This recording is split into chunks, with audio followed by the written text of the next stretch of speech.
యేసు ప్రభువు జీవించిన కాలంలో యేసు అన్న పేర్లు 8 మందికి ఉన్నట్లుగా మనం చూడొచ్చు. మీకు ఎప్పుడైనా సమయం దొరికినప్పుడు ఇంటికెళ్ళి కొంచెం రీసెర్చ్ చేయండి. ఉదాహరణకు బార్ యేసు అనేవాడు ఉండేవాడు, అవునా కదా? బార్ యేసు. సో ఈ యేసు, ఏ యేసు పేరు మీద తీసుకోవాలయా బాప్తిసం అని అడగండి. తెలియక మీ పైన కొత్త కొత్త నిబంధనలు, కొత్త కొత్త డాక్ట్రిన్స్ పులిమే వాళ్లతో డీల్ చేయాల్సినటువంటి పద్ధతి ఇది. నాయన, మెల్కీపురంలో మీకు ఏ బైబిల్ మరి ముద్రించి ఇచ్చారో తెలియదు, కానీ మా బైబిల్లో యేసు అన్న పేరే ఉంది.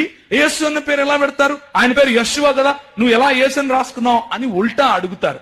మనం ఏం చెప్పాలి అని అంటే, యేసు అన్న పేరు యేసు ప్రభు బ్రతికున్న సమయంలో ఆయనను పిలిచిన వారు ఒకవేళ గ్రీకు వాడు అయితే యేసూస్ అని పిలుస్తాడు, చెప్పండి అని ఆయన బయటకు వస్తాడు.